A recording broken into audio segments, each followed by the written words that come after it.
Okay. Good morning, everyone. This is the TinkerCAD workshop, and this will just be going over the basics of how to work with your students for Canstruction. So I'm going to share my screen.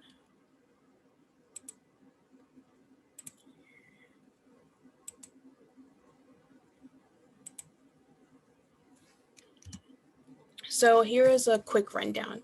What is TinkerCAD? It is a free 3D modeling program. It's kind of like a beginner-friendly CAD software, and CAD just stands for computer-aided design. Some of you may be familiar with CAD because we do have to take it as an engineering course, depending which engineering you are.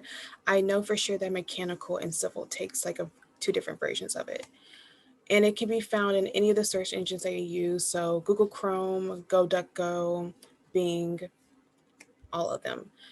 In order to create an account, you need to log in by Google. I'm sure most of us do have a Google account because we do just create one like growing up for random stuff. And Google is kind of integrated with a lot of different apps and programs. So if you don't have one, it's really easy to create one. And students more than likely also have a Google account.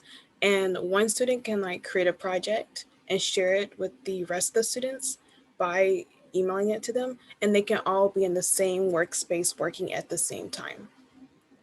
So that was a quick rundown of TinkerCAD and how to log in.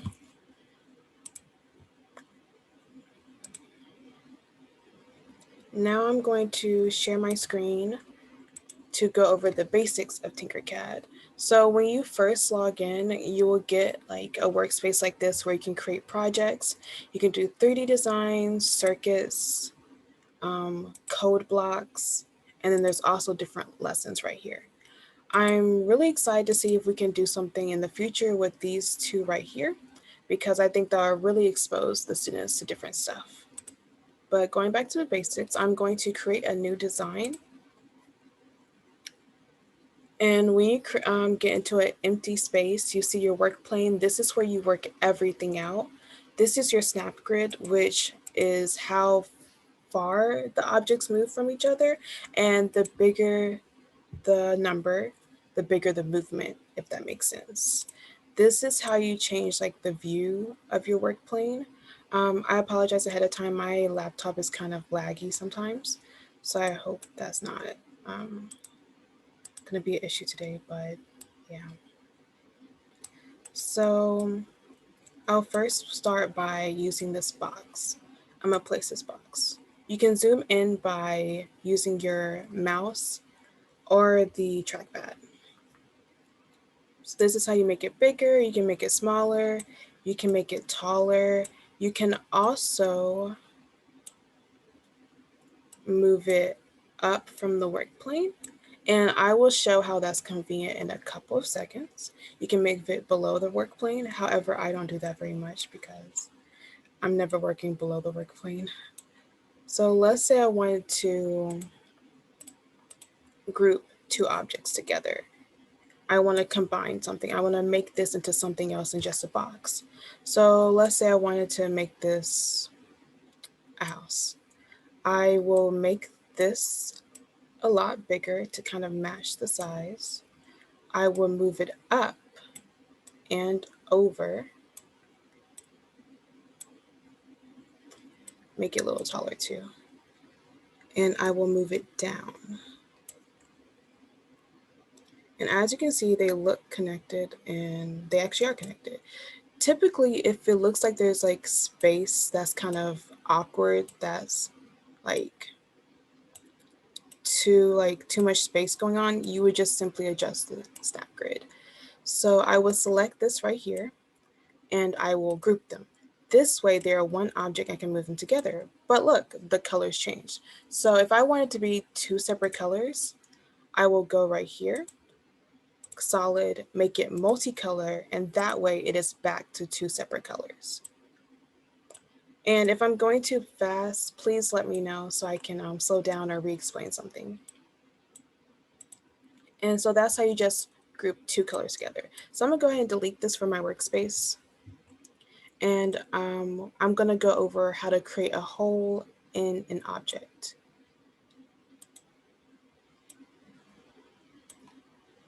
So I'm going to take my box shape again. I'm gonna make it a little bigger. and a little taller. And I'm going to take this box shape, which represents a hole. So I'm going to do this and make it a little taller, place it right here. I think I want it to be a little higher so you guys can see what I mean. And I'm going to select it all and I'm going to group it. This way you can see there is a hole in here. Now, it may look like you can only create a hole with the box and the cylinder, but I guarantee you, if you want to, you can take this round roof shape. You can edit to the size that you want it, so I'm going to do that.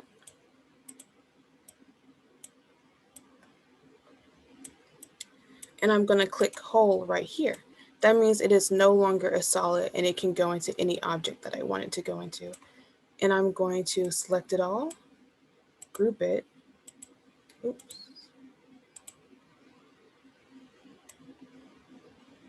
Wait, I already have a hole in there. 1 second.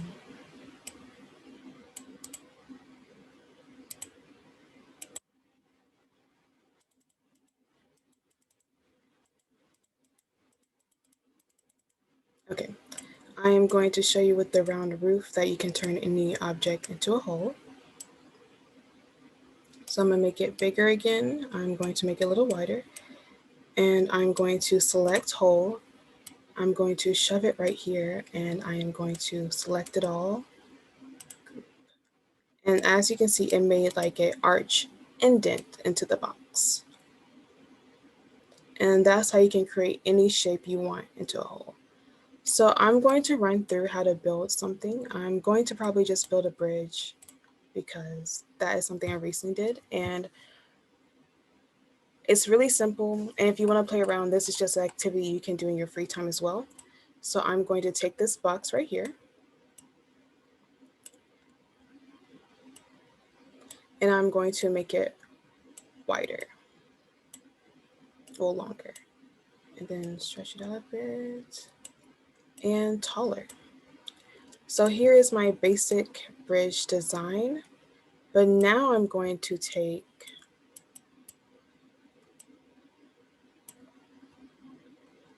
the round roof design. I'm going to make it, I'm going to make it taller, not wider.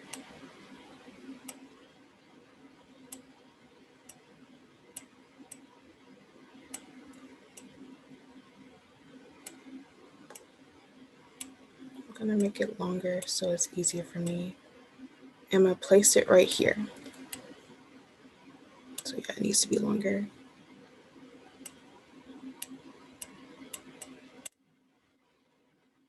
I'm gonna place it right here. Well, now I'm going to make it a hole. But hey, I only have one arch. So to save myself time, I'm going to copy it. And as you can see, you can also see like that it does give you a shortcut. So I want it across the bridge. I'll just do Control D right here, drag it. And then after you create like the same pattern after a while, it just does it for you. And that way you can have like better like accuracy of where you want to place it. So you're not fiddling around with different placements right here. Because sometimes if your internet is slow, you will mess up sometimes. You will like move something over a little too quickly, so it kind of doesn't have like the precise evenness that you want. So just using Control D, then it copying the pattern, it works really well. So then I'm going to select it all, and then I do group. And that way I have a basic bridge design.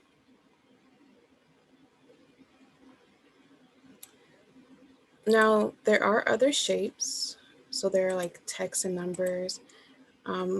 I say for the text and numbers, the students will love to use like the text to like label their construction design.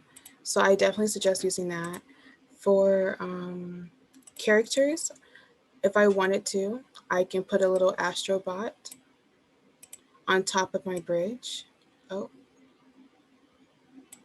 put it on top of my bridge. If I wanted to, or he can just guard the bridge instead, as you can see. That's very good and interactive for the students because now they can create like little, I guess, scenes and simulations. So let's say we want to use this outside of construction, we could use it to use this to ask them to create like a model home. And that would just be taking a box, putting a hole, and using the different characters and people functions. And like you can easily create a chair in this game. I also thought there was a chair in the basic shapes or the other shapes, but I guess not. So they can create different stuff and you can ask them to create different scenes, and this can be useful for many different lessons plans if you want to. So then I'll be showing you this feature right here.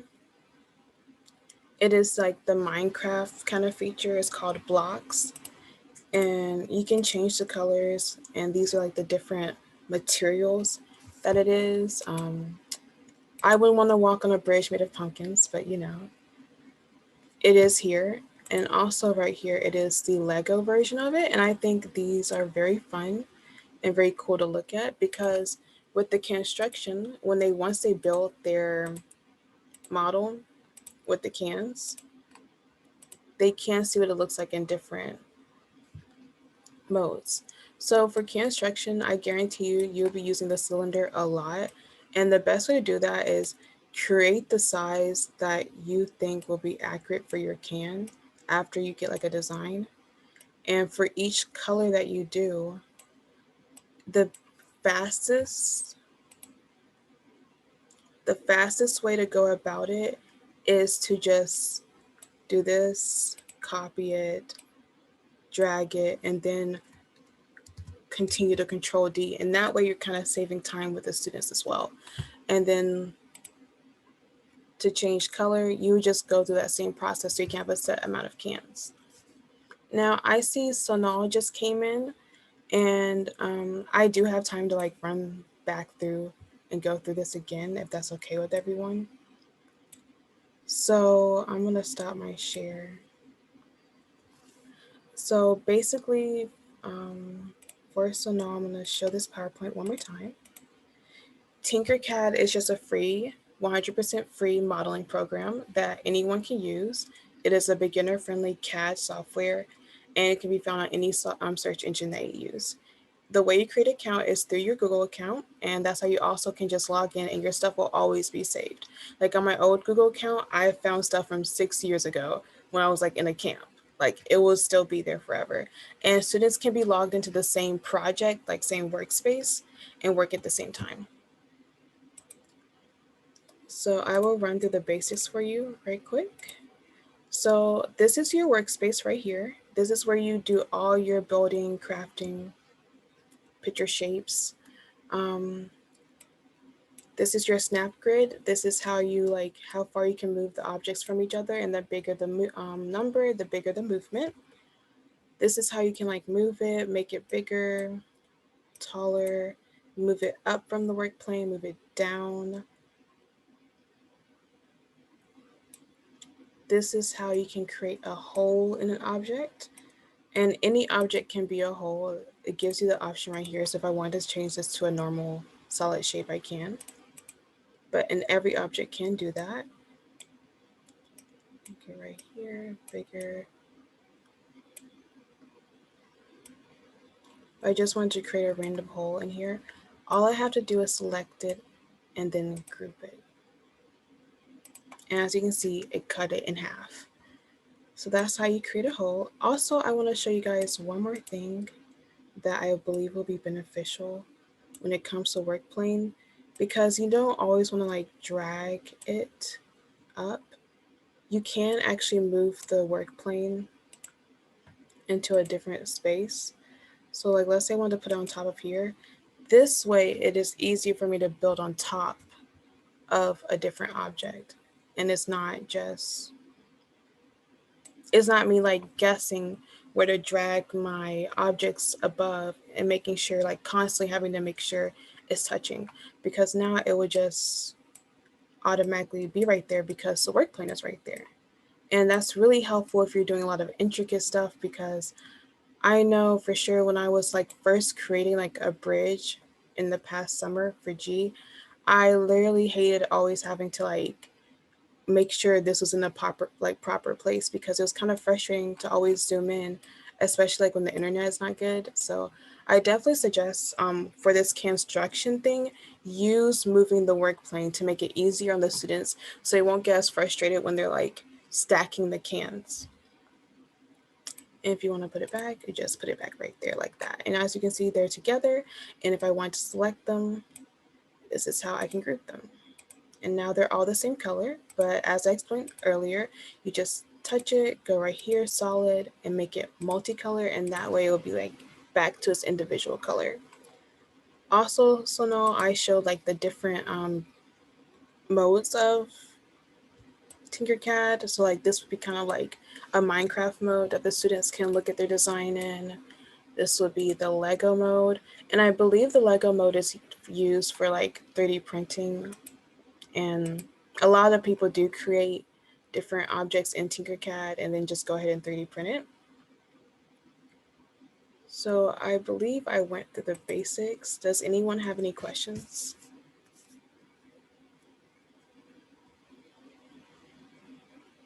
Any concerns about like how to do this with construction?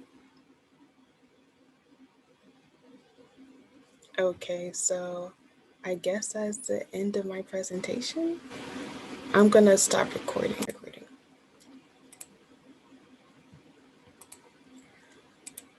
So I will do an example of a construction. I will delete all of this. So I guess I can do a simple design. I would take my cylinder. One thing I wanted to work on last night is my students really love like different TV shows and stuff like that.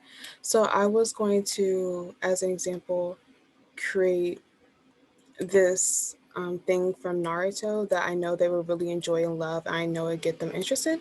So I can start on that right now. I'm gonna just delete that. How do you know what size the can should be? So based on last year, um, since it was IRL, I they based it off of like their actual cans they want to use, and that is how they chose the size.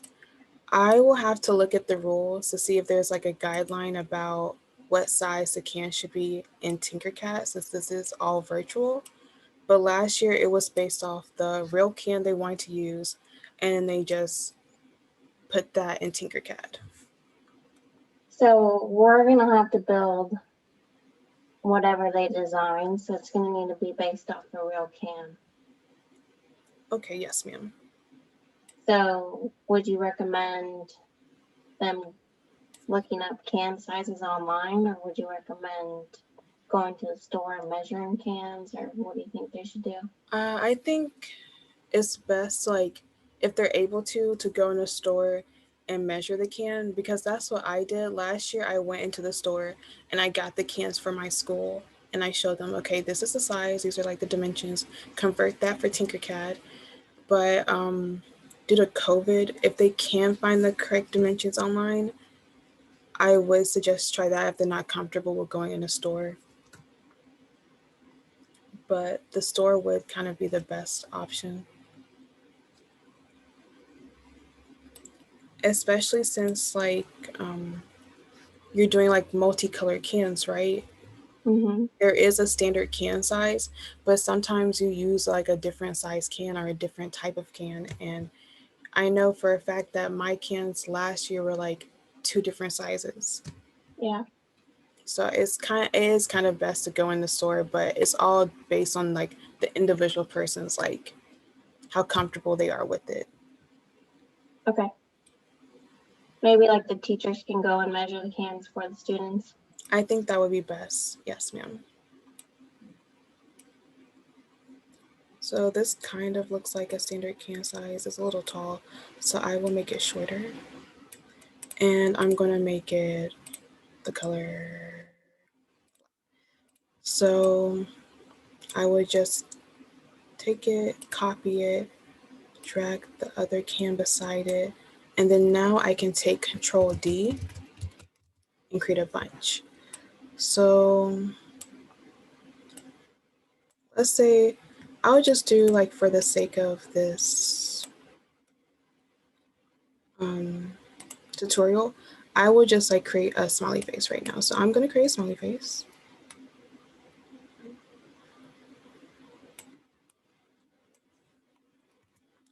I'm just gonna move this can right here.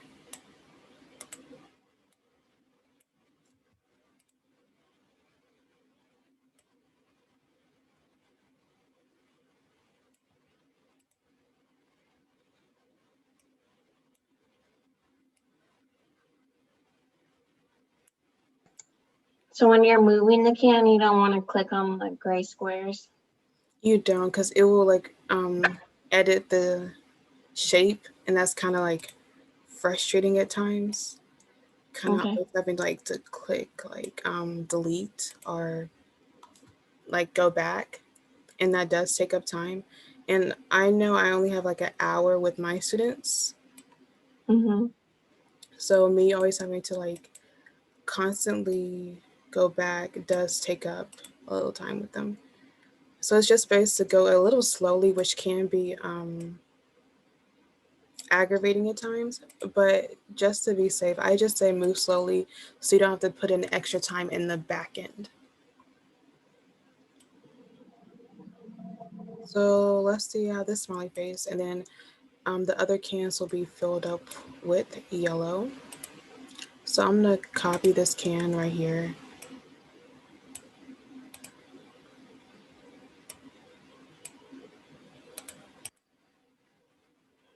When you're saying copy, you just click on it and then hold Control D. Yes, ma'am. And I'm gonna make this yellow.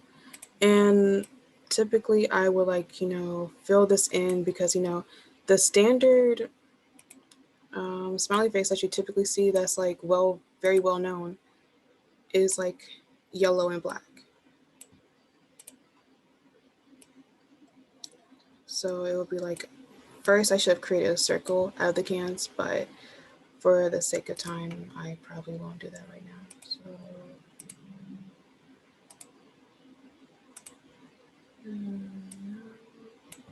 So, like for my eighth grade class, do they know how to use this already, or do we have to like teach them how to use this? You um, most likely have to teach them. yeah, I'm not sure if I've done this with my class already, but you will have to go through the basics with them. But Katie, did you upload that tutorial video that Anshul Pralavi did over the summer into Basecamp? You can show them that video and then go more in depth after they see that video. Yeah, I did. It's under the Docs and Files training and then TinkerCAD folder.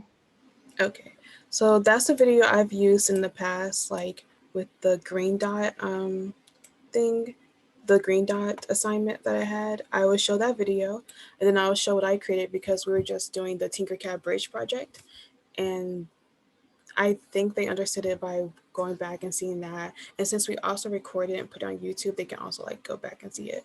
So if you also want to like link the YouTube video for your students to go back and watch past people doing it, that's also helpful. So this is as far as I'm gonna go for like the example. I hope you guys like see the gist of what I'm like getting with right there. So now I am going to move my work plane on top of these cans. And if I can, for example, I'm gonna move it up and I'm gonna make it yellow and I'm going to copy it and I'm gonna move this right here and then make it back black and put it back below the workspace where it was. So this, I'm going to move this to be on top of the workspace. Oh, I don't know if you guys see this black line, but this shows like how far you are so you can be more accurate with it. And then from here, I can stack the can on top. I hope that makes sense to everyone. Like with the workspace, this is how you can use it to kind of just accurately have it placed on top of your cans because in real life, you're stacking these cans for construction. So this was just how you can do it easier instead of like always trying to gauge the distance with this thing right here. And as you can see, I just stack and move. And then let's say I was finished, I went about 3 stories high. I would finish it, like put the work plane back down, group, then go right here and make it multicolor. And that's how you kind of like stack your cans.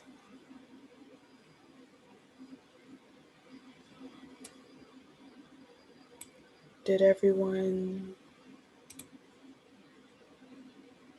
Can you go back? Yes, I can. Did everyone follow that? What is that? Does it save automatically? It does. So like I go right here. It's automatically saved right here. Like this is my bridge design from 6 months ago, and it's still. Okay. And if I just click tinker this is how you also like change the name right here. And then this is how you can share the workspace. So collaborate, generate new link, copy link. And then let's say I was working with Katie on this design. I would just email her the link. She'll log in with her Gmail account, and we can be working in this workspace at the same time.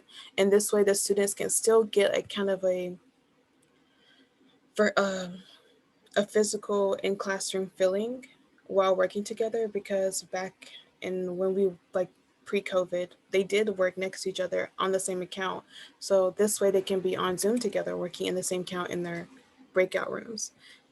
I don't know like what all schools we were doing this with, but I typically ask the teacher, can I use Zoom while they're still logged into Teams so I can like monitor the breakout rooms and hop from place to place because we really don't have access to like all the capabilities in Teams as an outsider of Shelby County Schools. So if your teacher is okay with it, I would definitely request to use Zoom so you can have like better not control, but like kind of be there for the students better, if that makes sense.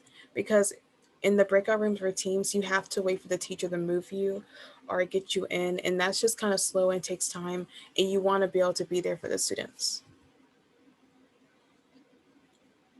Um, So the kids are going to need to do a cost estimate. Is there a way to count how many cans are cylindricals, cylinder, um, whatever the correct word is?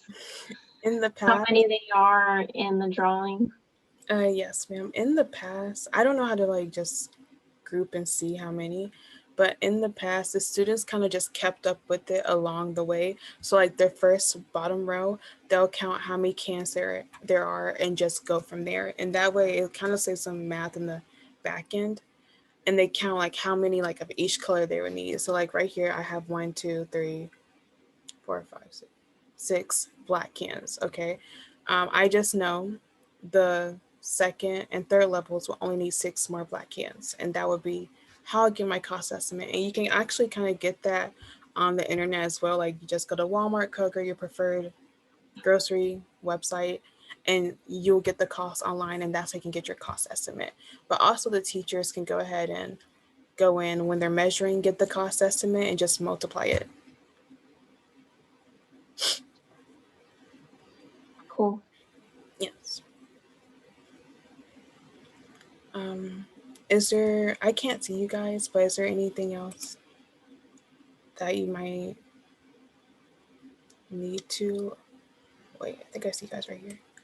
Okay. I'm not doing like I don't have like a team for Canstruction, but I just like learning about TinkerCAD. But are they gonna be 3D printing this or are they just doing it in TinkerCAD and like how are they submitting the whole thing? How are they? I actually do not know. Some teams have 3D printers, so they can 3D print, and then some teams do not have 3D printers, so they'll submit the TinkerCAD version. How big are these like how big are they gonna print? Because I know usually they're like ginormous. Like are there just gonna be like small like replicas of it? Yes. Okay. What I can say, is there scale to this, Terry, or how is this set up? I can show you guys or drop in the chat box or email it to Katie and she can email it to you guys. The video I watched last semester for my other for the TinkerCAD bridge, we watched someone 3D print and go through the process of that. So if you guys want to see that process, because I've never 3D printed from TinkerCAD, I can send you guys that link right after this we get done so I can find it. Yeah, and then I'll get that uploaded too. So I was reading the Canstruction rules, and it said about like permissible materials like cardboard tubes, tape, high tension rubber bands, whatever. Like how would they do that since they're not in person and we're 3D printing this stuff? Like I'm a little confused about that. I think it's probably like based off the rules of last year because that's what was allowed last year. And last year we only used TinkerCAD to get like an idea of what we wanted to do, but we never got to build anything because that's when COVID hit. So I think that was just like from last year's rules. It's for support, basically. Like we would stack, and then if you want to put cardboard on top and then stack some more. Great. So when we're building, when the kids that do get chosen as finalists and they do coach us when we're building the design, they can tell us to insert a piece of cardboard or a piece of tape at a certain point within the structure for stability. Okay.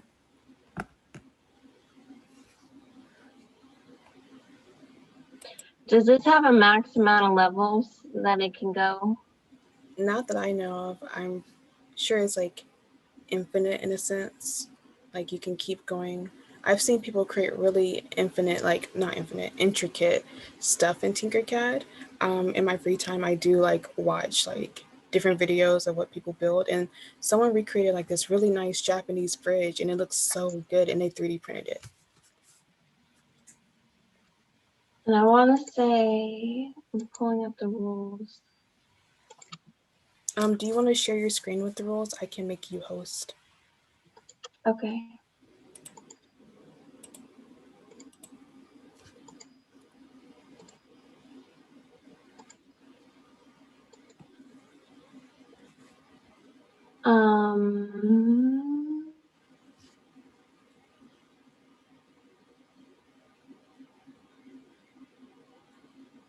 So we updated the timeline, download rules. So best meal, best use of labels. How do you recommend labels? So labels, like it's based like off your color. This is why I just understand from last year that we tried to like when we came to the best meal and best use of labels, my team I think chose like a Shuda build. So we kind of had like this meal that was like black beans, tomatoes, because it was red and black shoes. And we're gonna go from there to see what else we can do to make it actual meal. So best use of labels just means like how you use your colors. So it can be 8 by 8 by 8. Is the best way to draw it in TinkerCAD in inches, or what do you recommend? Let me pause. but I typically just keep it in the standard millimeters. Are you allowed to like insert images into any of your like designs and stuff, like from the internet? You know how you can do like on PowerPoint, like Word and stuff? If you like copy an image off of like Google or something, can you like copy and paste it in there? Or is it just what you have to work with in TinkerCAD? I have not seen that. What I've seen is you can take already done objects. So, for example, my team wanted to do a shoe last year. We found a 3D model of the shoe. We put it in TinkerCAD, and then we kind of like went from there to see like how we would stack our cans and shape the cans in the like already 3D model design. Gotcha. Okay.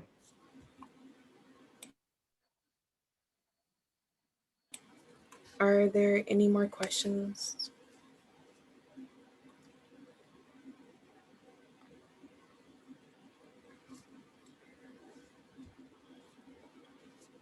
Great job.